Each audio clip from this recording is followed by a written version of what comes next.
Perkenalkan, nama saya Rodatul Dawiyah, BP 18160050 jurusan S1 Farmasi. Di sini saya akan menjelaskan tentang definisi karya ilmiah.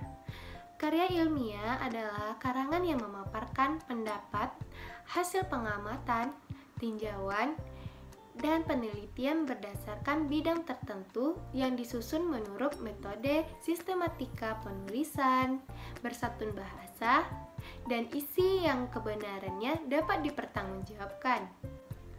Definisi karya ilmiah menurut Sujiman Sugono tahun 1991 adalah karya tulis dengan penyusunan berdasarkan kajian ilmiah. Sedangkan menurut Surya Sumantri tahun 1995 dalam Finoza tahun 2010, karya tulis ilmiah adalah tulisan yang memuat argumentasi penalaran keilmuan serta dikomunikasikan lewat bahasa, tulisan yang baku dengan sistematis, metodis, dan sintesis analisis.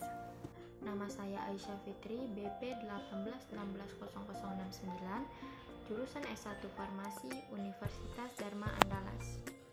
Di sini saya akan menjelaskan jenis-jenis dari karya ilmiah. Karya ilmiah terbagi menjadi 3 macam. Yang pertama, karya tulis ilmiah. 2, karya tulis semi ilmiah. 3, karya tulis non ilmiah. Pertama, karya tulis ilmiah. Karya tulis ilmiah digunakan untuk memecahkan suatu permasalahan dengan landasan teori dan metode-metode ilmiah. Ciri-ciri karya tulis ilmiah: yang pertama, objektif. 2, netral. Ketiga, sistematis. 4, logis. Contoh-contoh dari karya tulis ilmiah ini yaitu makalah, skripsi, tesis, laporan penelitian, dan lain-lain. 2, karya tulis semi ilmiah. Adapun ciri-ciri dari karya tulis semi ilmiah: pertama, bersifat fakta pribadi. 2, bahasa lebih populer dan lebih modern. 3, bersifat subjektif. 4, bahasa yang digunakan berlebih-lebihan. Yang kelima, uraian-uraiannya bersifat persuasif. Adapun contoh dari karya tulis semi ilmiah: yang pertama, artikel. 2, sinopsis. 3, rangkuman. Yang keempat, resensi. 3, karya tulis non ilmiah. Karya tulis non ilmiah merupakan suatu karangan yang menyajikan fakta pribadi, pengetahuan, dan pengalaman dalam kehidupan sehari-hari yang memiliki sifat subjektif. Adapun ciri-ciri dari karya tulis non ilmiah: pertama, memiliki bahasa konotatif dan populer. 2, memiliki fakta pribadi dari cerita tersebut. 3, tidak memuat hipotesis. 4, memiliki sifat subjektif. Adapun contoh dari karya tulis non ilmiah: pertama, novel, drama, romance, dan cerpen. 1. Perkenalkan, nama saya Tirta Saputra, BP 18160038. Struktur dari sebuah karya ilmiah ada 3 bagian. Yang pertama, bab 1, pendahuluan. Pada bagian pendahuluan, ini ialah salah satu dari bagian utama yang berisikan tentang sebuah dasar-dasar dari penelitian dan juga suatu karya ilmiah yang dilakukan, tentang masalah yang diangkat, serta juga mekanisme dari penyelesaian oleh masalah tersebut.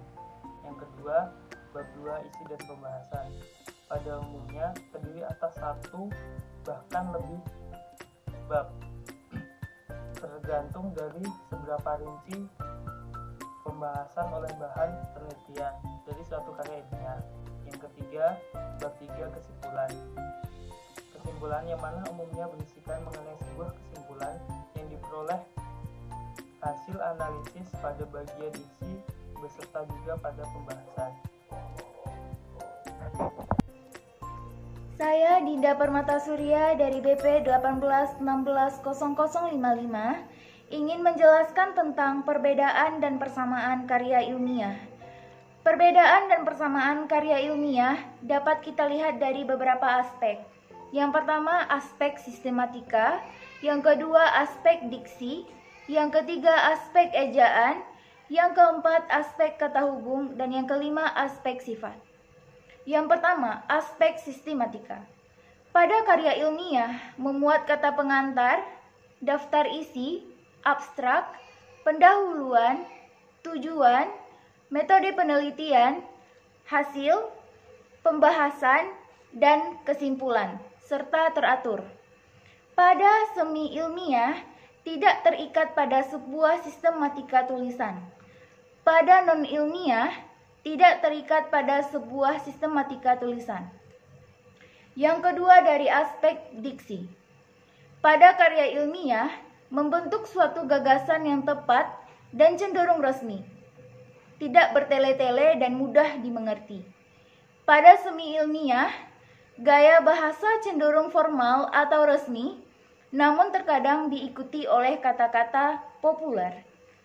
Pada non-ilmiah, gaya bahasa konotatif dan populer. Yang ketiga, aspek ejaan. Pada karya ilmiah, menggunakan ejaan yang benar sesuai dengan PUEBI. Pada semi ilmiah, menggunakan ejaan yang benar sesuai dengan PUEBI. Pada non-ilmiah, menggunakan ejaan yang benar sesuai dengan PUEBI. Yang keempat, aspek kata hubung. Pada karya ilmiah, sesuai dengan PUEBI. Pada semi ilmiah, sesuai dengan PUEBI. Pada non-ilmiah, sesuai dengan PUEBI. Yang kelima, aspek sifat. Pada karya ilmiah bersifat objektif dan didukung oleh argumen yang kuat dan logis. Pada semi ilmiah, usulan-usulan bersifat argumentasi dan bersifat persuasif. Pada non-ilmiah, ditulis berdasarkan fakta pribadi, bersifat subjektif, dan cenderung imajinatif. Baiklah, sekian pembahasan dari saya. Salah dan janggalnya mohon dimaafkan. Wabillahi taufiq wal hidayah. Wassalamualaikum warahmatullahi wabarakatuh.